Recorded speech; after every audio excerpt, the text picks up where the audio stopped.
Hello বন্ধুরা, আমি হলাম শেষ রাতের অতিথি রাহুল। এর আগে তোমরা অনেক ভূতের গল্প শুনেছো, অনেক ভূতের গল্পই বেশি শুনেছো তোমরা, যেমন পারফিউম, শেষ শান্তিপুর লোকাল, হাওড়া ব্রিজের নিচে। নানান লেখক লেখিকাকে নিয়ে আমাদের এই গল্পটা আমরা করার চেষ্টা করেছি। এইবারে শরদিন্দু বন্দ্যোপাধ্যায়ের লেখা ব্যোমকেশ বক্সী একদম একটা ডিটেকটিভ গল্প নিয়ে আসতে চলেছে রাতের শেষ অতিথি। এবারের গল্পের নাম হচ্ছে চোরাবালি। তাই তোমরা আর দেরি করো না, শোনো কেমন হয়েছে।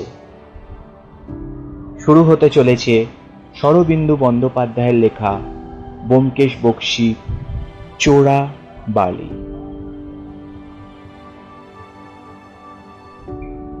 কুমার ত্রিদীপের বারংবার স্বনির্বন্ধ নিমন্ত্রণ আর উপেক্ষা করতে না পেরে একদিন পৌষের শীত সুতীক্ষ্ণ প্রভাতে ব্যোমকেশ আর আমি তাহার জমিদারিতে গিয়ে উপস্থিত হয়েছি।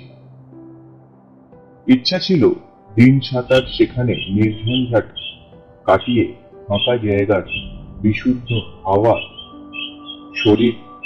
শরীর চাঙ্গা করে আবার কলকাতায় ফিরব।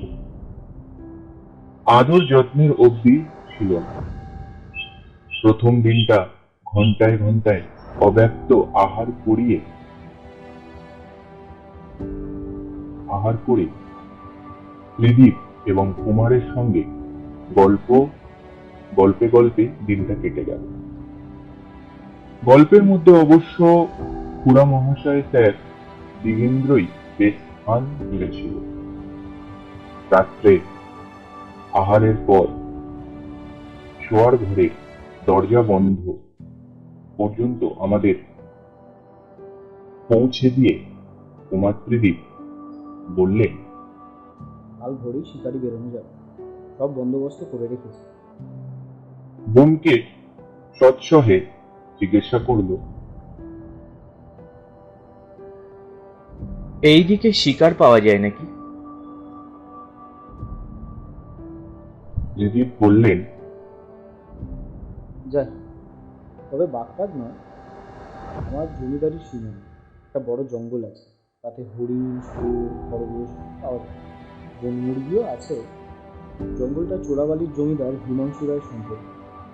হিমাংশু আমার বন্ধু, আর সকালে আমি তাকে চিঠি লিখে শিকার করার অনুমতি জানিয়ে দিয়েছি। আপত্তি নেই তো? আমরা দুজনে একসঙ্গে বলে উঠলাম, আপত্তি? ব্যোমকেশ যোগ করে দিল, তবে বাঘ নেই, এই যা দুঃখের কথা। ত্রিদীপ বললেন, একেবারে যে নেই তা বলতে পারবো না। ত্রুটি প্রতি বছরই এই সময় দু একটা বাঘ ছিটকে এসে পড়ে। তবে বাঘের ভরসা করবেন না, আর বাঘ এলেও হিমাংশু আমাদের মারতে দেবে না, নিজেই ব্যাক করবে। জমিদারি দেখবার ফুরসত পায় না, আর এমনি শিকারের নেশা, দিন রাত হয় বন্দুকের ঘরে মতো জমে, যাকে বলে শিকার পাবে। টিপও অসাধারণ, মাটিতে দাঁড়িয়ে বাঘ। ব্যোমকেশ কৌতূহল হয়ে জিজ্ঞাসা করল, কি নাম বললেন? জমিদারি চোরাবালি? অদ্ভুত নাম তো। হ্যাঁ, শুনেছি ওখানে নাকি কোথায় খানিকটা চোরাবালি আছে, কিন্তু কোথায় আছে কেউ জানে না। সেই থেকে চোরাবালির নামে উৎপত্তি। আর দেরি না, শুয়ে পড়ুন, নইলে সকালে উঠতে কষ্ট হবে। এই বলে একটা হাই তুলে প্রস্থান করল। একই ঘরে পাশাপাশি হাটে আমাদের শোয়ার ব্যবস্থা হয়েছে। শরীর বেশ একটু আরামদায়ক ক্লান্তিতে ভরে উঠেছে। সানন্দে বিছানায় লেপের মধ্যে প্রবেশ করলাম। ঘুমিয়ে ঘুমিয়ে পড়তেও বেশি দেরি হলো না। ঘুমিয়ে স্বপ্ন দেখলাম চোরাবালিতে ডুবে যাচ্ছি। ব্যোমকেশ দূরে দাঁড়িয়ে হাসছে, ক্রমে ক্রমে গলা পর্যন্ত ডুবে গেল। যতই বাইরে হবার জন্য হাঁকপাক করছি, ততই নিম্নমুখে নেমে যাচ্ছে। শেষ নাক পর্যন্ত বালিতে তলিয়ে গেল। নিমিষের জন্য ভয় ভয় মৃত্যু যন্ত্রণার স্বাদ পাই না। তারপর ঘুম ভেঙে গেল। দেখলাম লেপটা কখন অসাবধানে নাকের ওপর পড়েছে। অনেকক্ষণ ঘুমন্ত গলবরে বিছানায় বসে রইলাম। তারপর ঠান্ডা হয়ে আবার শুয়ে পড়লাম। চিন্তার সৎসর্গ ঘুমের মধ্যে কিরাব বিচিত্রভাবে সঞ্চারিত হয়ে সেটা দেখে হাসি পেল। ভোর হতে না হতেই শিকারে বার হওয়ার প্রস্তুতি চলল। কোনো মতে হাফ প্যান্ট ও গরম হোঁস চড়িয়ে লইয়া কেক সহযোগে ফুটন্ত চা গলবদ্ধকরণ করে মোটরে চড়লাম। মোটরে 3টে শটগান, অজস্র কার্তুজ ও এক বেতের বাক্স ভরা আহার্য দ্রব্য আগে হতেই রাখা ছিল। কুমার, ত্রিদীপ ও আমরা দুজনে পিছনের দিকে ঠাসাঠাসি হয়ে বসতেই গাড়ি ছেড়ে দিল। কুয়াশায় ঢাকা অস্পষ্ট শীতল উষালোকের ভিতর দিয়ে হু হু করে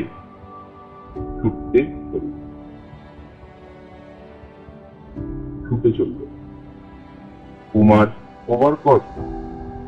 ওভারকোটের কলারে ভিতর হতে অস্পষ্ট স্বরে বলল, সূর্যোদয়ের আগে না পৌঁছলে ময়ূর বনমোরগ পাওয়া শক্ত হবে, কিন্তু এই সময় তারা গাছের ডগায় বসে চমৎকারটা।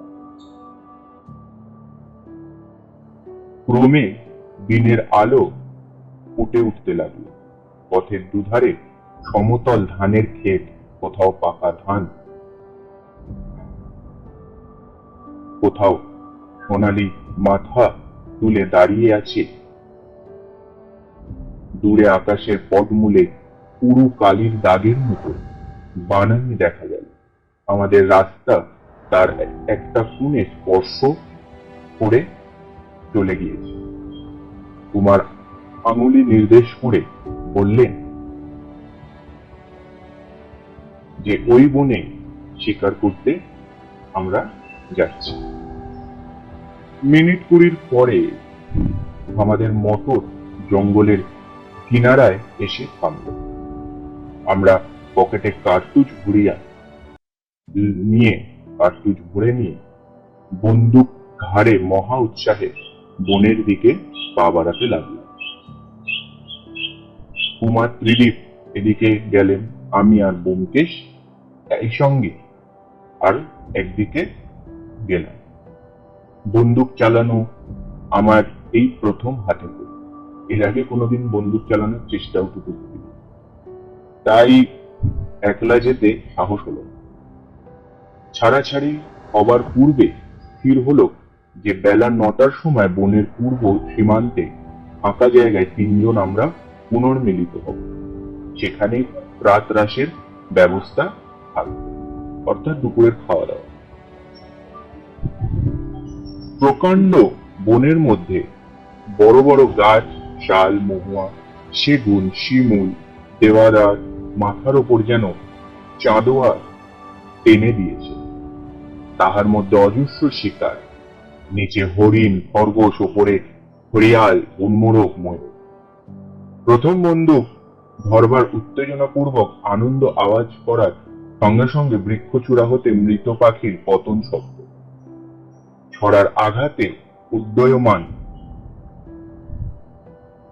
কুকুটের আকাশে ডিগবাজি খেয়ে পঞ্চায়েতে প্রাপ্তি একটা এপিক লিখে ফেলতে ইচ্ছা করছে। কালিদাস সত্যই লিখেছেন, বিদান্তি লক্ষ্য চলে, সঞ্চরমান লক্ষ্যকে বিদ্ধ করা, এরূপ বিনোদ আর কোথায়। কিন্তু যাক, পাখি শিকারের বহুল বর্ণনা করে প্রবীণ বাঘ শিকারীদের কাছে আর হাস্য সম্পদ হবে না। আমাদের থলি ক্রমে ভরে উঠতে লাগলো, বেলাও অলক্ষিতে বেড়ে চলছে।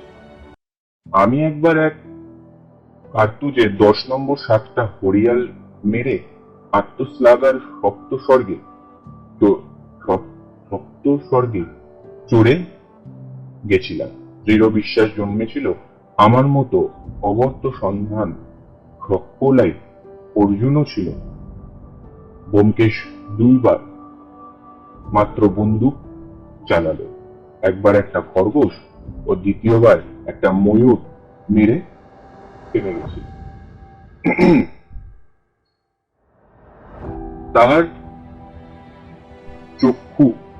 তাহার চোখ বৃহৎকার শিকারের অনুসন্ধান করে সমানে করছিল। বনে হরিণ আছে, তাছাড়া বাঘ না হয় ভাল্লুকের আসানে সম্পূর্ণ ত্যাগ করতে পারে।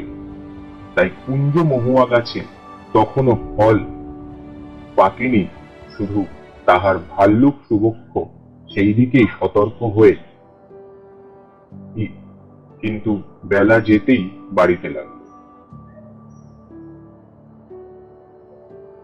জঙ্গলে বাতাসের গুণে পেটের মধ্যে অগ্নিদেব ততই প্রখর হয়ে উঠতে লাগলো। আমরা তখন জঙ্গলে পূর্ব সীমা লক্ষ্য করে চলতে আরম্ভ করল। কুমার ত্রিদীপ বন্দুকের আওয়াজ দূর হতে বরাবরই শুনতে পাচ্ছিলেন। এখন দেখলাম তিনি পূর্ব দিকে মোড় নিয়েছে। ভূমির ঘন সন্নিবিষ্ট গাছ ক্রমে পাতলা হয়ে আসতে লাগল। অবশেষে আমরা রৌদ্রোজ্জ্বলে খোলা জায়গায় নীল আকাশের তলায় এসে দাঁড়ালাম। সম্মুখেই বালুকার একটা বিস্তীর্ণ বলয়, প্রায় 60 মাইল চওড়া। দৈর্ঘ্য কতখানি সেটা আন্দাজ করা গেল। বনের ফুল ঘেঁষে অর্ধচন্দ্রাকার পড়ে আছে, বালির ওপর সূর্যকিরণ পড়ে চকচক করছে। শীতের প্রভাতে দেখতে খুব চমৎকার লাগলো। এই বালু বলয় জঙ্গলকে পূর্ব দিকে আর অগ্রসর হতে দেয়নি। কোন সুদূরে অতীতে হয়তো এটা একটি সন্ত্রাসিনী ছিল, তারপর প্রাকৃতিক বিপর্যয়ের হয়তো ভূমিকম্পে খাদ উঁচু হয়ে জল শুকিয়ে গিয়ে শুষ্ক বালু প্রান্তরে পরিণত হয়েছে। আমরা বালুর কিনারায় বসে সিগারেট ধরালাম। অল্পকাল পরেই কুমার ত্রিদীপ এসে উপস্থিত হইল। বললেন,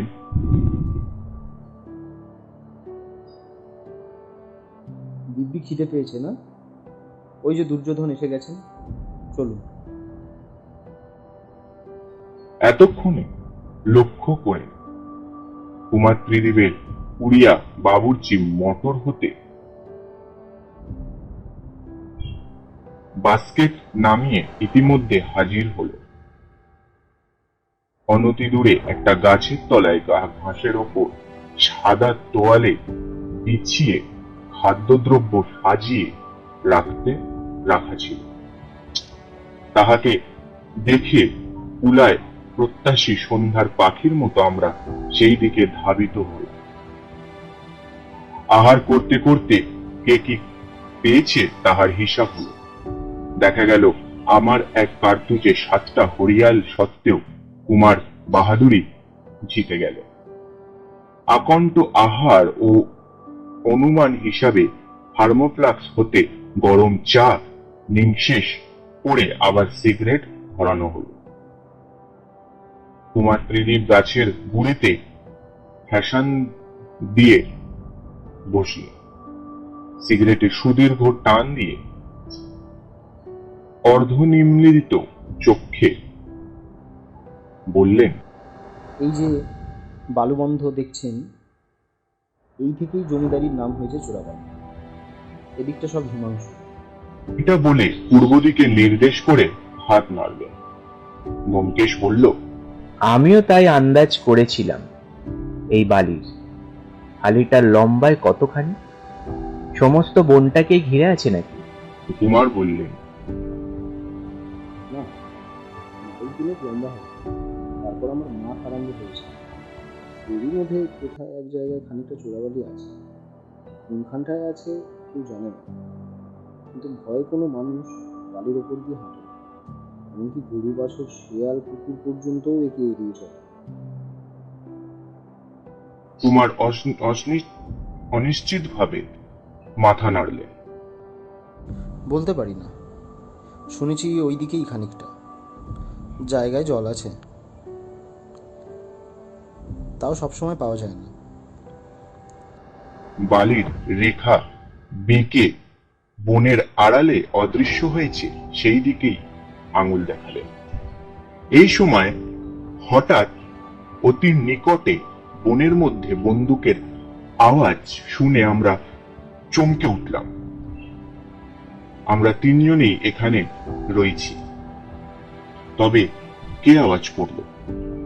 বিস্মিত ভাবে পরস্পর মুখের দিকে চেয়ে এই কথাই ভাবছিলাম। এমন সময় একজন বন্দুকধারী লোক একটা মৃত খরগোশের কান ধরে ঝোলাতে ঝোলাতে জঙ্গল থেকে বাইরে এলো। তাহার পরিধানে যোধপুরি ব্রিজেশ, মাথায় বয়েস কাটের মতো খাকি টুপি, চামড়ায় কোমরবন্ধে সারি সারি কার্তুজ আটা রয়েছে। কুমার ত্রিদীপ উচ্চ হাস্য করে বললেন, আরে হিমাংশু, এসো এসো। খরগোশ মাটিতে ফেলে হিমাংশুবাবু আমাদের মধ্যে এসে বসলেন।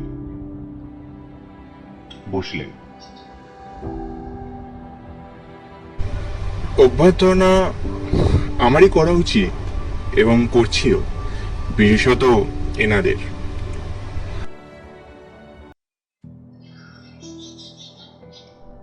কুমার আমাদের পরিচয় করিয়ে দিলেন। তারপর হেসে হিমাংশুবাবুকে বললেন, তাই বুঝি আর লোভ সামলাতে পারলো না, কিংবা ভয় হলো? পাছে তোমার সব ব্যাগ আমরা ব্যাগ করে ফেলি।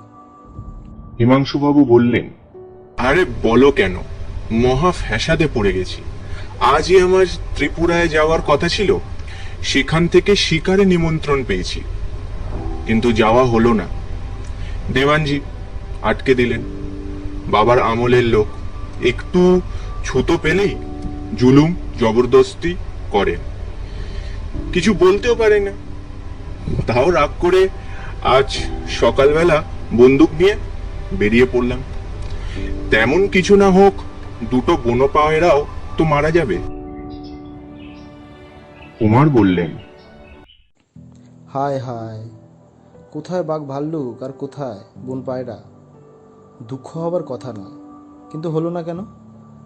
হিমাংশুবাবু ইতিমধ্যে খাবার বাক্সটা নিজের দিকে টেনে নিয়ে তার ভেতরে কি যেন খুঁজছিলেন। প্রফুল্ল মুখে কয়েকটা ডিম সিদ্ধ কাটলেট বাইরে বের করে চেবাতে আরম্ভ করলেন। আমি এই অবসর তার চেহারাখানা ভালো করে লক্ষ্য করলাম। বয়স আমাদেরই সমান হবে। বেশ মজবুত পেশি পুষ্ট দেহ, মুখে একজোড়া উগ্র জামান গোঁফ, মুখখানে অনাবশ্যক রকম হিংস্র করে তুলেছে। চোখের দৃষ্টিতে পুরাতন বাঘ শিকারীর নিষ্ঠুর সতর্কতা সর্বদাই উঁকি ঝুঁকি মারছে। এক নজরে দেখলে মনে হবে লোকটা ভীষণ দুদন্তী, কিন্তু তবু বর্তমানে তাহাকে পরম পরিতৃপ্তির সহিত অর্ধমোদিত নেত্রে কাটলেট চিবোতে দেখে আমার মনে হলো চেহারাটাই তার সত্যকার পরিচয় নয়। বিস্তৃত লোকটি অত্যন্ত সাধাসিধা, অনাড়ম্বর, মনের মধ্যে কোনো মারপ্যাচ নেই। সাংসারিক বিষয় হয়তো একটু অমনস্ক, নিদ্রায় জাগরণে নিরস্তর বাঘ ভাল্লুকের কথা চিন্তা করে বোধ করে বুদ্ধিটাও সাংসারিক ব্যাপারে অনুপযোগী হয়ে পড়েছে। কাটলেট ও ডিম সমাপনাস্তে চায়ের ফ্লাক্সে চুমুক দিয়ে হিমাংশুবাবু বললেন, কি বললে? যাওয়া হলো না কেন? নেহাত বাজে কারণ, কিন্তু দেওয়ানজি ভয়ানক চিন্তায় পড়ে গিয়েছেন। পুলিশকেও খবর দেওয়া হয়েছে। কাজে অনির্দিষ্ট কালের জন্য আমাকে এখানে ঘাঁটি আগলে বসে থাকতে হবে।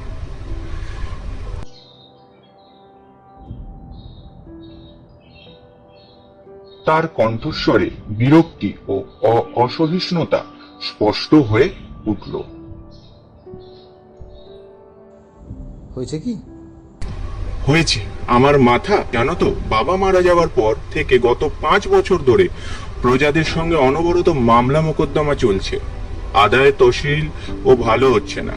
এই নিয়ে অষ্টপ্রহর অশান্তি লেগেই আছে ঘরের মধ্যে।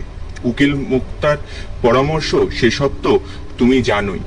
যা হোক, আমোকাত্তনামা দিয়ে একরকম নিশ্চিত হওয়া গেছিল। এমন সময় আমার এক নতুন ফ্যাচা, মাস খানেক আগে বেবির জন্য একটা মাস্টার রেখেছিলাম, সে হঠাৎ পরশুদিন থেকে নিরুদ্দেশ হয়ে গেছে। যাওয়ার সময় নাকি খান কয়েক পুরনো হিসাবের খাতায় নিয়ে গেছে, তাই নিয়ে একবারে তুলকালাম কাণ্ড, বুঝলেন মশাই। হই হই রই রই বেঁধে গেছে। দেওয়ানজির বিশ্বাস এটা আমার মামলাবাজ প্রজাদের একটা মারাত্মক প্যাচ। ব্যোমকেশ জিজ্ঞাসা করল, লোকটা এখনো ধরা পড়ে? বিমর্ষভাবে ঘাড় নেড়ে হিমাংশুবাবু বললেন, না, এবং যতক্ষণ না ধরা পড়ছে। হঠাৎ থেমে গিয়ে কিছুক্ষণ বিস্ফারিত নেত্রে ব্যোমকেশের দিকে চেয়ে থেকে বলে উঠলেন, আরে, এটা তো এতক্ষণ আমার মাথায় ঢোকেনি। আপনি তো একজন বিখ্যাত ডিটেকটিভ, চোর ডাকাতের সাক্ষাৎ চোর, তাই না? তাহলে মশাই, দয়া করে যদি 2-1 দিনের মধ্যে লোকটাকে খুঁজে বার করে দিতে পারেন, তাহলে আমার ত্রিপুরায় শিকারটা ফসকায় না। কাল পরশুর মধ্যে গিয়ে পড়তে পারলে। আমরা সকলে হেসে উঠলাম। কুমার ত্রিদীপ বললেন, চোরের মন পুঁইয়াদারে, তুমি বুঝি কেবল শিকারের কথাই ভাবছো? ব্যোমকেশ বললেন, আমাকে কিছু করতে হবে না, পুলিশই খুঁজে বার করবেন। খুঁজে বার করবেন ক্ষণ। এসব জায়গা থেকে একবারে লোপাট হয়ে যাওয়া সম্ভব নয়। কলকাতা হলেও বা কথা ছিল। হিমাংশুবাবু মাথা নেড়ে বললেন, পুলিশের কর্ম নয়, এই 3 দিনে সমস্ত দেশটা তারা তোলপাড় করে ফেলেছে। কাছাকাছি যত রেলওয়ে স্টেশন আছে সব জায়গায় পাহারা বসিয়েছে, কিন্তু এখনো তো কিছুই করতে পারলো না। দোহাই ব্যোমকেশ বাবু, আপনি কেসটা হাতে নিন। সামান্য ব্যাপার, আপনার 2 ঘন্টাও সময় লাগবে না। ব্যোমকেশ তাহার আগ্রহে আতিশয্য দেখে একটু মৃদু হাসল। এবং বলল, আচ্ছা, ঘটনাটা আগাগোড়া বলুন তো শুনি। হিমাংশুবাবু সাক্ষাৎ হাত উল্টে বললেন, আমি কি সবটা জানি চাই? তার সঙ্গে বোধহয় সাফল্যের সাকুল্য 5 দিনও দেখা হয়নি। যা হোক, যতটুকু জানি ততটুকু বলছি, শুনুন। কিছুদিন আগে বোধহয় মাস 2 হবে, একদিন সকালে একজন নেলা খ্যাপা গোছের ছোকরা আমার কাছে এসে হাজির হলো। তাকে আগে কখনো দেখিনি এবং অঞ্চলের লোক বলে বোধ হলো না, তাই গায়ে একটা ছেঁড়া কামিজ, পায়ে ছেঁড়া দুটো চটি জুতো, রোগা বেঁটে দুর্ভিক্ষগ্রস্ত চেহারা। কিন্তু কথাবার্তা শুনে মনে হলো শিক্ষিত, আর বললে চাকরির অভাবে খেতে পাচ্ছে না। যা হোক, একটা চাকরি দিতে হবে। জিজ্ঞাসা করলাম, কি কাজ করতে পারো? পকেট থেকে বিএসএসসি ডিগ্রি বার করে দেখিয়ে বলল, যে কাজ দেবেন তাই করব। ছোকরার অবস্থা দেখে কি কাজ দেব ভাবলাম। সেরেস্তায় তো একটা জায়গাও খালি নেই। ভাবতে ভাবতে মনে পড়লো আমার মেয়ের বেবির জন্য একটা মাস্টার মশাইয়ের দরকার। তাকে মাস্টার বহাল করলাম, কারণ অবস্থায় যাই হোক ছোকরা শিক্ষিত ভদ্র সন্তান। বাড়িতেই বাইরে একটা ঘর তার থাকবার ব্যবস্থা করে দিলাম। ছোকরা কৃতজ্ঞতায় একবারে কেঁদে ফেললো। তখন কে ভেবেছিল যে নাম? নাম যতদূর আমার মনে পড়ছে, হ্যাঁ, হরিনাথ চৌধুরী কায়স্থ। যাই হোক, সে বাড়িতেই রইল, কিন্তু আমার সঙ্গে বড় একটা দেখা সাক্ষাৎ হতো না। বেবিকে দুবেলা পড়াচ্ছে এই পর্যন্ত জানতাম। হঠাৎ সেদিন শুনলাম ছোকরার কাউকে না বলে কোথায় উধাও হয়ে গেছে। উধাও হয়েছে, আমার কোনো আপত্তি ছিল না, কিন্তু মাঝখান থেকে কতগুলো বাজে পুরনো হিসাবের খাতা নিয়ে গিয়ে আমার সর্বনাশ করে দিলে। এখন তাকে খুঁজে বার না করা পর্যন্ত আমার নিস্তার নেই মশাই। হিমাংশুবাবু নীরব হলেন। ব্যোমকেশ ঘাসের ওপর লম্বা হয়ে শুয়ে পড়লেন। কিছুক্ষণ চুপ করে থেকে জিজ্ঞাসা করলেন, ছোকরা খেত কোথায়? হিমাংশুবাবু বললেন, আমার বাড়িতে খেত। আদর যত্নের কোনো ত্রুটি ছিল না। বেবির মাস্টার বলে গিন্নি তাকে খুব ভালো তোয়াজ করত। এই সময় পিছনে একটা গাছের মাথায় ফট ফট শব্দ শুনে আমরা মাথা তুলে দেখলাম একটা প্রকাণ্ড বনমোরগ নানা বর্ণের পুচ্ছ ঝুলিয়ে এক গাছ হইতে অন্য গাছে উড়ে যাচ্ছে।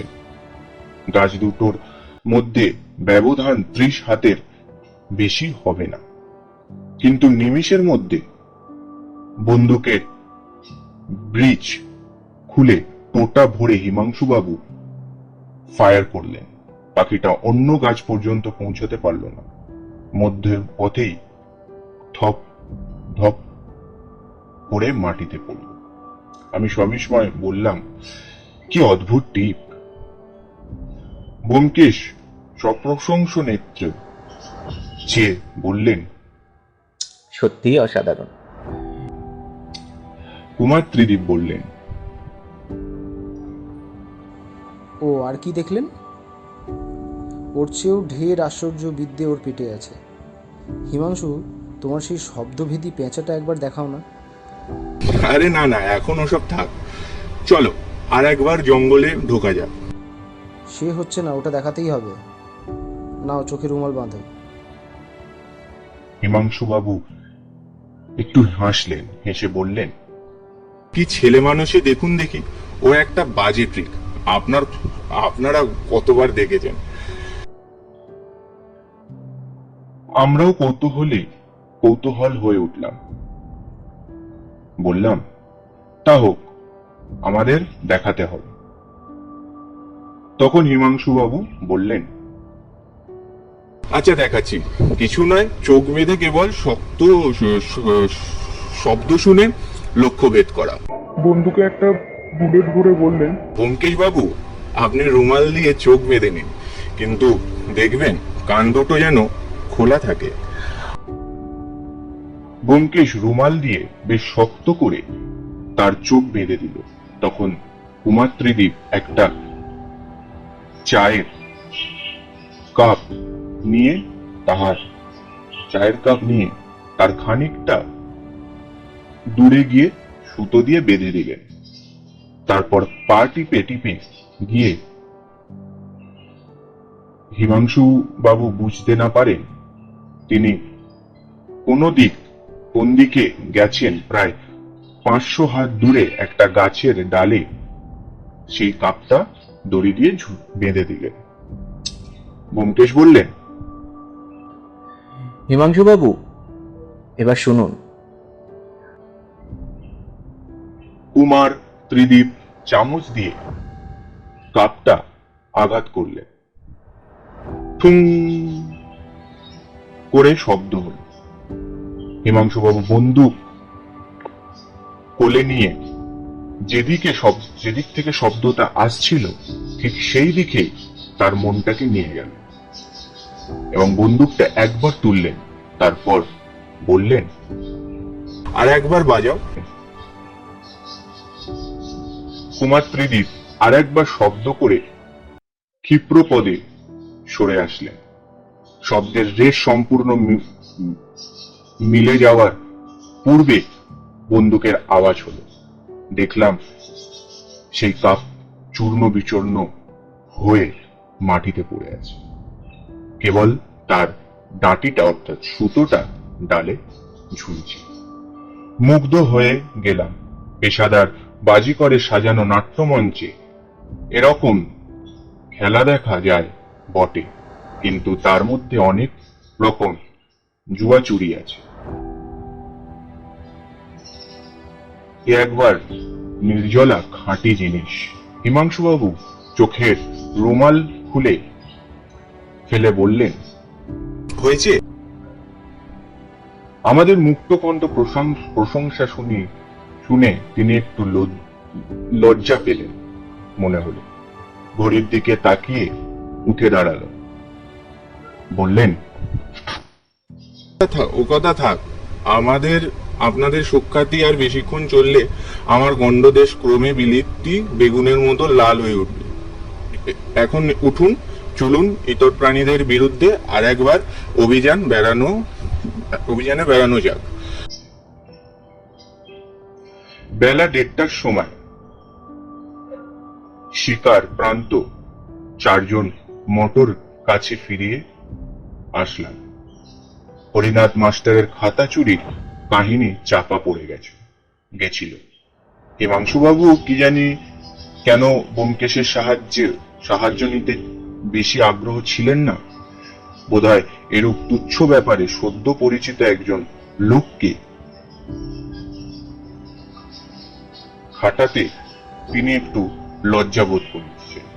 হয়তো তিনি ভাবছিলেন পুলিশ শীঘ্রই এই ব্যাপারটা মিটিয়ে দেবেন। সে যাই হোক, ব্যোমকেশে প্রসঙ্গটা পুনরুত্থাপন করল। ব্যোমকেশই আবার নতুন করে কথাটা ওঠালো। আপনার হরিনাথ মাস্টারের গল্পটা ভালো করে শোনা হলো না। হিমাংশুবাবু মাস্টারের ফুটবোর্ডে পা তুলে দিয়ে বললেন, আমি যা জানি সবই প্রায় বলেছি, আর বিশেষ কিছু জানবার আছে বলে মনে হয় না। ব্যোমকেশ আর কিছু বলল না। কুমার ত্রিদীপ বলল, চলো হিমাংশু, তোমাকে মোটরের বাড়ি দিয়ে আসি। তুমি বোধহয় হেঁটে এসেছো। হিমাংশুবাবু বলল, হ্যাঁ, তবে রাস্তা দিয়ে ঘুর পরে বলে ওদিকে দিয়ে মাঠে এসেছি। ওদিক দিয়ে মাইলখানেক পরে। কুমার ত্রিদীপ বললেন, রাস্তা দিয়ে অন্তত 2 মাইল। চলো তোমাকে পৌঁছেই দিই। আর যদি নিমন্ত্রণ করো তাহলে না দুপুরে স্নানহারাটা তোমার বাড়িতেই করা যাবে। কি বললেন আপনার? আমাদের কোনো আপত্তি ছিল না। আমোদ করতে এসেছি। গৃহস্বামী যেখানে নিয়ে যাবেন সেখানে যেতে আমরা রাজি ছিলাম। আমরা ঘাড় নেড়ে সম্মতি জানালাম। হিমাংশুবাবু বললেন, নিশ্চয়ই, সে আর বলতে। তোমরা তো আজ আমারই অতিথি। এতক্ষণে প্রস্তাব না করাই আমার অন্যায় হয়েছে। যাই হোক, উঠে পড়ুন গাড়িতে, আর দেরি নয়, খাওয়া দাওয়া করে তবু একটু বিশ্রাম করতে পারবেন। তারপর একবারে বিকেলে চা সেরে বাড়ি ফিরলেই হবে।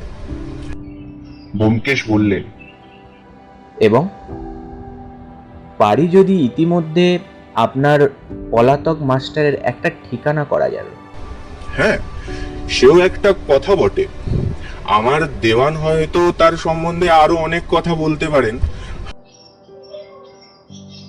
বলে তিনি নিজে অগ্রবর্তী হয়ে গাড়িতে উঠলেন। হিমাংশুবাবু খুবই সমাদর সহকারে আমাদের আহ্বান করলেন বটে, কিন্তু তবু আমার একটা ক্ষীণ সন্দেহ জাগতে লাগলো যে তিনি মন খুললে খুশি হইতে পারেনি। সম্মুখে দাঁড়ালো। গাড়ির শব্দ একটি প্রৌঢ় গোছের ব্যক্তি ভিতর হতে বারান্দায় এসে দাঁড়ালেন।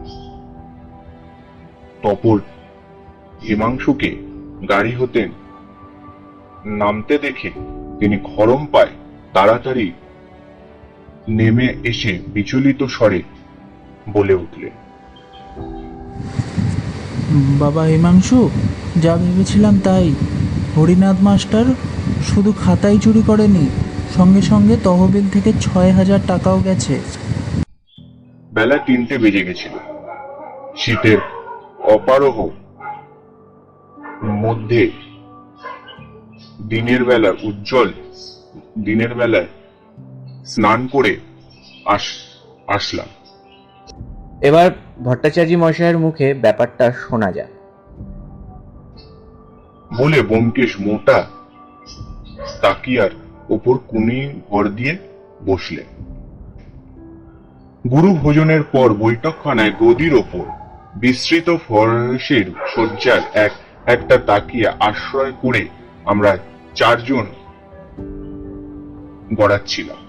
হিমাংশুবাবু কন্যা বেবি ব্যোমকেশের কোলের কাছে বসে নিবিষ্ট মনে একটা পুতুলের কাপড় পরাচ্ছিল, একটা পুতুলকে সাজাচ্ছিল। এই 2 ঘন্টার তাদের মধ্যে ভীষণ বন্ধুত্ব জন্মে গেছিল।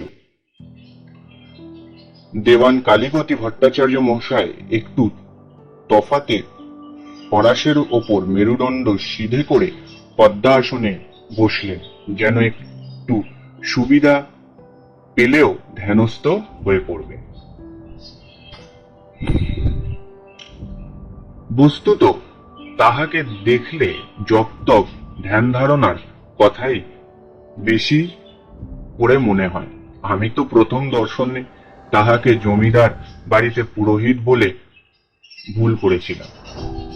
শীর্ণ গৌরবর্ণ দেহ, মুন্ডিত মুখ, গলায় বড় বড় রুদ্রাক্ষর মালা, কপালে আধুলির মতো একটি সিঁদুরের টিকা, মুখের তপকৃষু শান্তির ভাব। বৈশ্বিকতার কোনো চিহ্নই সেখানে বিদ্যমান নাই। অথচ এক শিকার পাগল সংসার উদাসী জমিদারের বৃহৎ সম্পত্তি রক্ষণাবেক্ষণ ও পরিচালনা যে এই লোকটির তীক্ষ্ণ সতর্কতার উপর নির্ভর করছে, সেটা সন্দেহ নয়। মান্য অতিথি সংবর্ধনা হতে আরম্ভ করে জমিদারের সামান্য খুঁটিনাটি পর্যন্ত ইনি কটাক্ষ ইঙ্গিতে সুনিয়ন্ত্রিত হচ্ছে। ব্যোমকেশের কথা তিনি নড়ে চড়ে বসলেন। ক্ষণকাল মুদিত চোখে নীরব থেকে ধীরে ধীরে বললেন,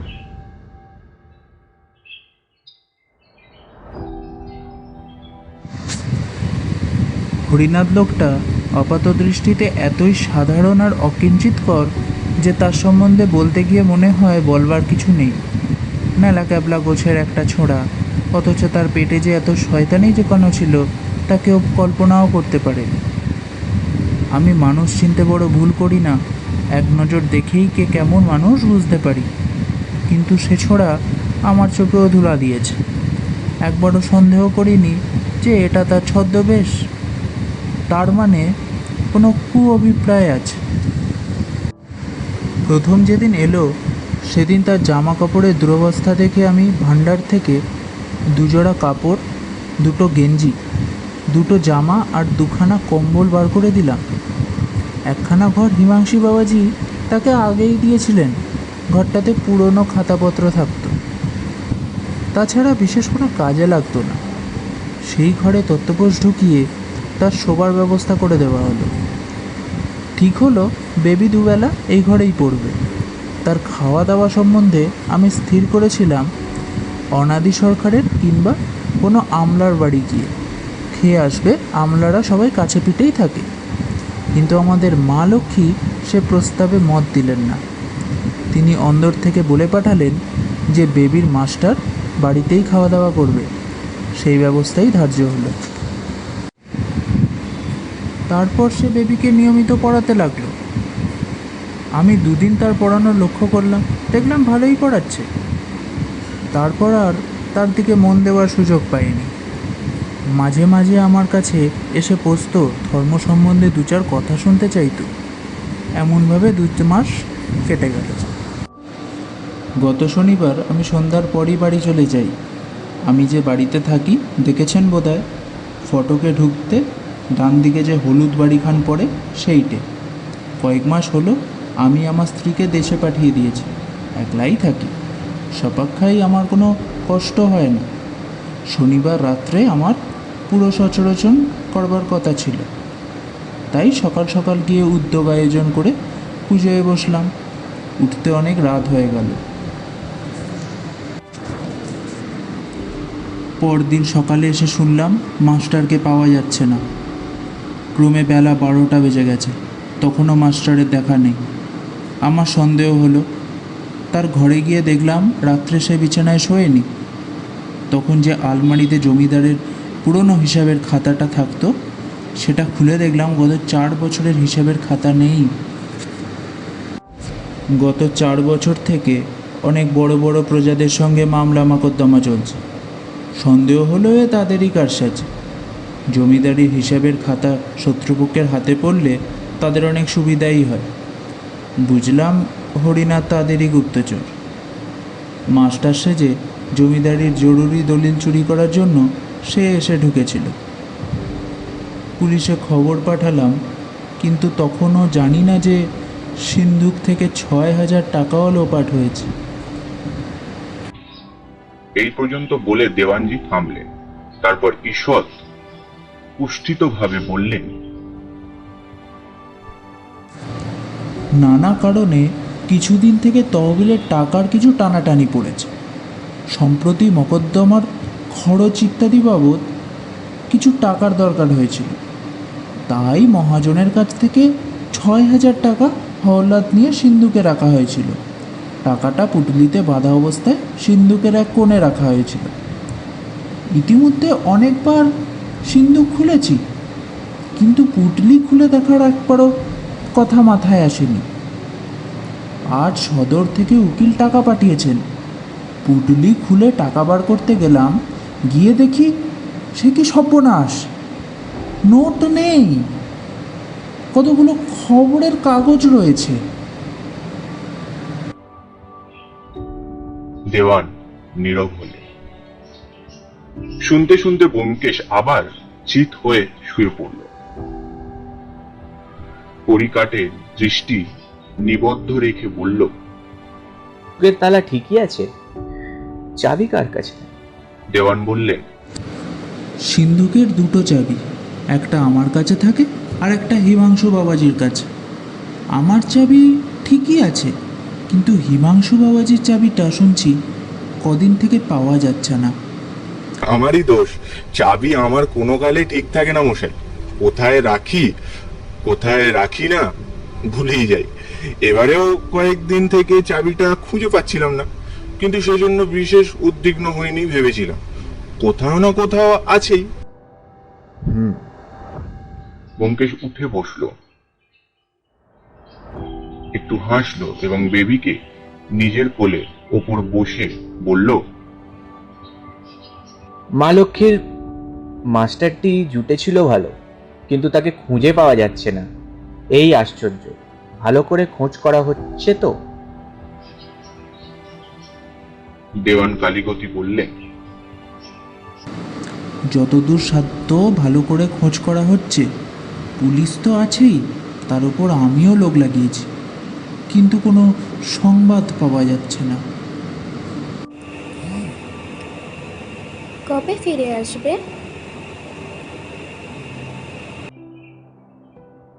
ব্যোমকেশ মাথা নেড়ে বলল, জানি না, বোধহয় আর আসবেন না। বেবির চোখ দুটো ছলছল করে উঠল। তাহা দেখে ব্যোমকেশ জিজ্ঞাসা করল, তুমি মাস্টার মশাইকে খুব ভালোবাসো না? বেবি ঘাড় নাড়ল।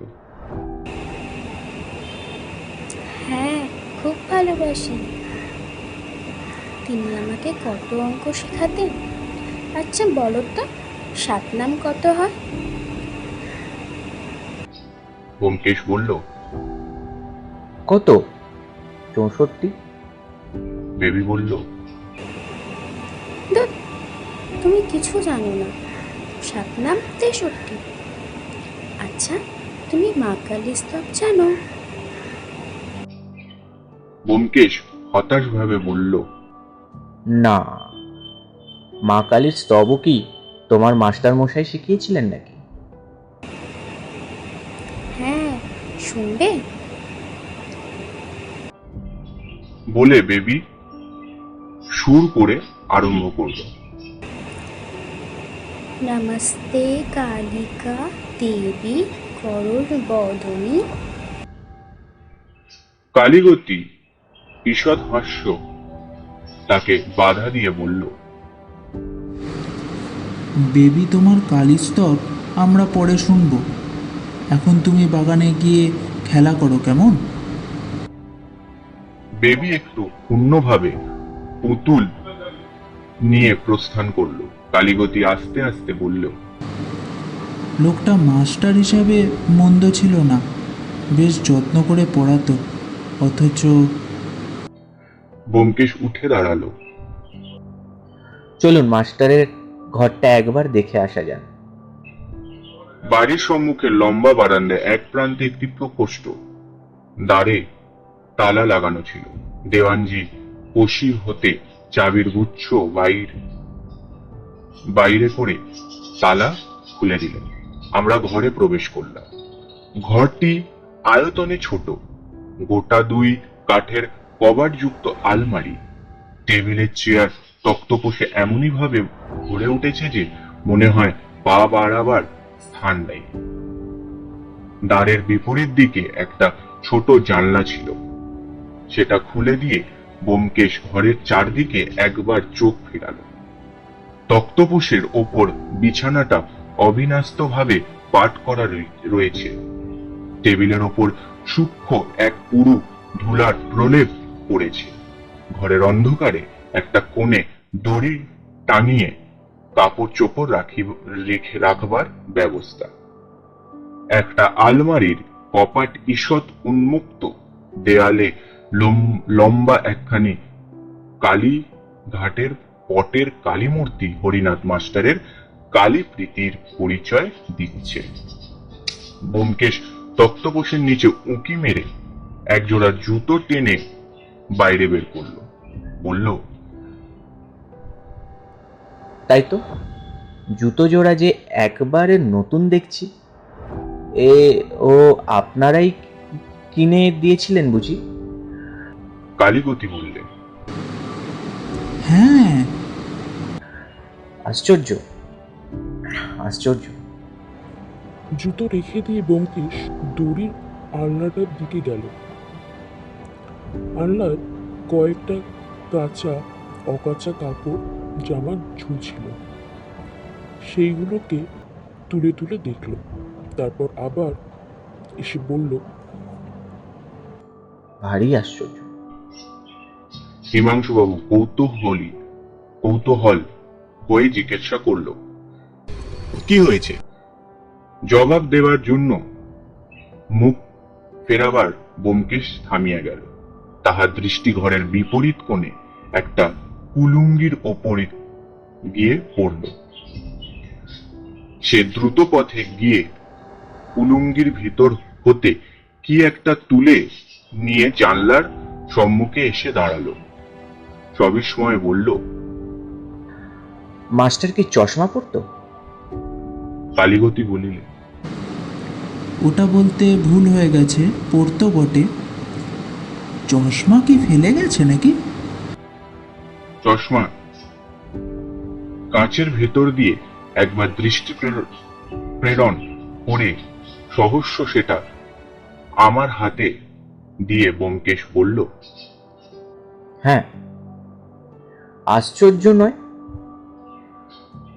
কালীগতি ভ্রুকুঞ্চিত করে কিছুক্ষণ চিন্তা করলেন, তারপর বললেন, আশ্চর্য বটে, কারণ যার চোখ খারাপ তার পক্ষে চশমা ফেলে যাওয়া অস্বাভাবিক। এর কি কারণ হতে পারে বলে আপনার মনে হয়? ব্যোমকেশ বললেন, অনেক রকম কারণ হতে পারে। হয়তো তার সত্যি চোখ খারাপ ছিল না, আমাদের ঠকাবার জন্য চশমা পরতো। ইতবছরে আমি আর কুমার ত্রিদীপ চশমাটা পরীক্ষা করছিলাম। স্টিল ফ্রেমের নড়বড়ে বাহুযুক্ত চশমা, কাঁচ পুরু। কাঁচের ভিতর দিয়ে দেখবার চেষ্টা করলাম, কিন্তু ধোঁয়া ছাড়া কিছুই দেখতে পেলাম না। কুমার ত্রিদীপ বললেন, ব্যোমকেশবাবু, আপনার অনুমান বোধহয় ঠিক নয়।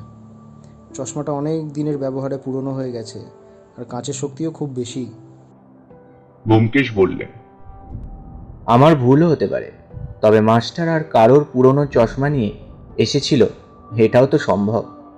যা হোক, এবার আলমারিটা দেখা যাক। খোলা আলমারিটা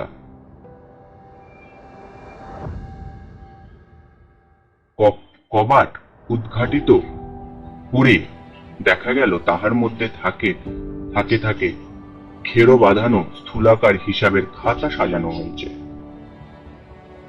বোধহয় সব শুদ্ধ 50-60 খানা। ব্যোমকেশের ওপর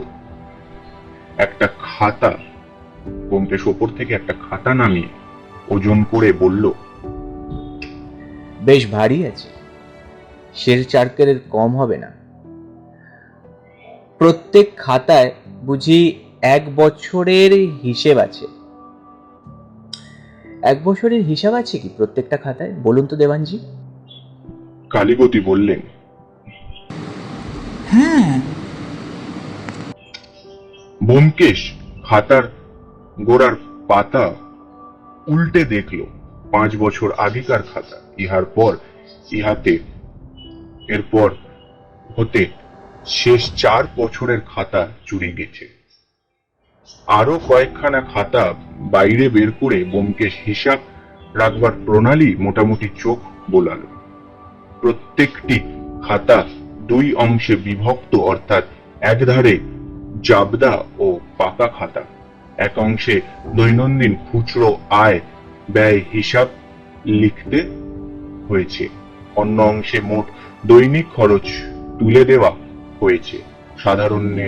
সাধারণত জমিদারি খাতায় এরূপ ভাবে লিখিত হয় না, কিন্তু এরূপ লেখার সুবিধা এই যে অল্প পরিশ্রমে জাবদা ও পাকা খাতা মিলিয়ে দেখার সুবিধা। গোড়া হতে ব্যোমকেশ ব্যাপারটা খুব হালকা ভাবে নিয়েছিল। অতি সাধারণ গতানুগতিক চুরি ছাড়া এর মধ্যে আর কোনো বৈশিষ্ট্য আছে তা বোধহয় সে মনে করেনি। কিন্তু ঘর পরীক্ষা শেষ করে যখন সে বাইরে আসলো, তখন দেখলাম তার চোখের দৃষ্টি প্রখর হয়ে উঠছে। ও দৃষ্টি আমি চিনি, কোথাও সে একটা গুরুতর কিছুর ইঙ্গিত পেয়েছে। হয়তো যত তুচ্ছ মনে করা গিয়েছিল, ব্যাপার তত তুচ্ছ নয়। আমিও মনে মনে একটু উত্তেজিত হয়ে উঠলাম। ঘরের বাইরে এসে ব্যোমকেশ কিছুক্ষণ ভ্রুকুঞ্চিত করে দাঁড়িয়ে রইল। তারপর হিমাংশু বাবুর দিকে ফিরে জিজ্ঞাসা করল, আমি এ ব্যাপারে তদন্ত করি, আপনি চান? মুহূর্তকালের জন্য হিমাংশুবাবু যেন একটু দ্বিধা করলেন। হ্যাঁ, তাই বলছি, এতগুলো টাকার একটা কিনারা হওয়া তো দরকার। ব্যোমকেশ বললেন। তাহলে আমাদের দুজনকে এখানে থাকতে হবে। হিমাংশু বলল। নিশ্চয়ই নিশ্চয়ই, সে আর বেশি কথা কি। ব্যোমকেশ কুমার ত্রিদীপের দিকে ফিরে বলল। কিন্তু কুমার বাহাদুর যদি অনুমতি দেন তবেই আমরা থাকতে পারি, আমরা ওনারই অতিথি। কুমার ত্রিদীপ লজ্জায় পড়ল। আমাদের ছাড়বার ইচ্ছা তাহাদের একটুকুও ছিল না। কিন্তু ব্যোমকেশের ইচ্ছাটাও তিনি বুঝতে পারলেন। ব্যোমকেশকে হিমাংশু বাবুর কাছে করে কিছু উপার্জন করতে চায় এরূপ সন্দেহ হয়তো তাহার মনে জেগে থাকবে। তাহা তিনি কুষ্ঠিতভাবে বললেন। বেশ তো, আপনারা থাকলে যদি হিমাংশুর উপকার হয়। ব্যোমকেশ মাথা নেড়ে বলল। তা বলতে পারি না, হয়তো কিছুই করে উঠতে পারবো না। হিমাংশুবাবু, আপনার যদি এই বিষয়ে আগ্রহ না থাকে তো বলুন, চক্ষু লজ্জা করবেন না। আমরা কুমার ত্রিদীপের বাড়িতে বেড়াতে এসেছি, বিষয় চিন্তাও কলকাতায় ফেলে এসেছি। তাই আপনি যদি আমাদের সাহায্য দরকার মনে করেন তাহলে আমি বরঞ্চ খুশিই হব।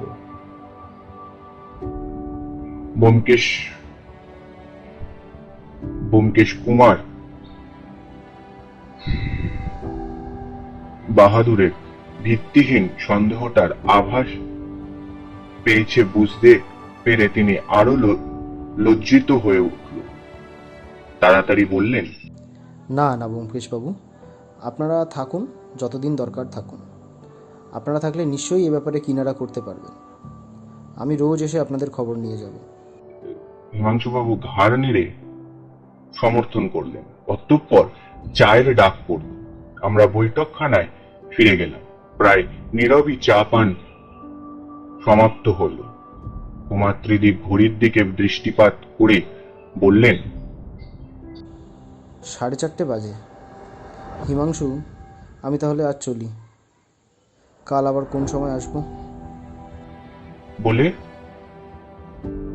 উঠে পড়লেন। কম্পাউন্ডারের বাইরে মোটর অপেক্ষা করছে। আমি এবং ব্যোমকেশ কুমারের সঙ্গে ফটো পর্যন্ত গেলাম। কুমার বাহাদুর নিজের জমিদারিতে আমাদের জন্য অনেক আমোদ প্রমোদ ব্যবস্থা করে রেখেছিল। পুকুরে মাছ ধরা, খালের নিচে বিহার প্রভৃতি বহুবিধ বসনের আয়োজন হয়েছিল। সেসব ব্যর্থ হয়ে যাওয়ায় তিনি একটু ক্ষুব্ধ হয়েছিলেন। মোটরের কাছে পৌঁছে জিজ্ঞাসা করলেন। এই কাজটাই আপনার কতদিন লাগবে? ব্যোমকেশ বললেন। কিছুই এখনো বলতে পারছি না। আপনি আমাকে ঘুর অকৃতজ্ঞ মনে করছেন। অকৃতজ্ঞ মনে করছেন আপনি আমাকে। মনে করাই স্বাভাবিক, কিন্তু এখনকার ব্যাপারটা অত্যন্ত গুরুতর। আমোদ আহ্লাদের আচ্ছিলায় উপেক্ষা করলে অন্যায় হবে। কুমার বাহাদুর সকুচিত হয়ে বললেন। তাই নাকি? কিন্তু আমার তো অতটা মনে হলো না। অবশ্যই অনেকগুলো টাকা গেছে। টাকা যাওয়াটা নেহাত নগণ্য। তবে ব্যোমকেশ একটু চুপ করে থেমে রইল। তারপর বললেন। আমার বিশ্বাস হরিদাস মাস্টার বেঁচে নেই। আপনার কি মনে হয়? আমরা দুজনেই চমকে উঠলাম। কুমার বললেন। সে কি? ধরে আমরা শুনছিলাম শরদিন্দু বন্দ্যোপাধ্যায়ের লেখা ব্যোমকেশ পর্বের চোরাবালি এর দ্বিতীয় পর্বের জন্য তোমরা ওয়েট করো, তোমরা অপেক্ষা করো। এটা ছিল প্রথম পর্ব। দ্বিতীয় পর্ব খুব তাড়াতাড়ি আসবে আশা করি। তোমাদের আশা করি ভালোই লেগেছে এই ডিটেকটিভ গল্পটা। এবং ব্যোমকেশ বক্সী মানেই আমরা জানি একটা ডিটেকটিভ এবং রহস্য, তাই রহস্যকে নিয়েই এই গল্পটা।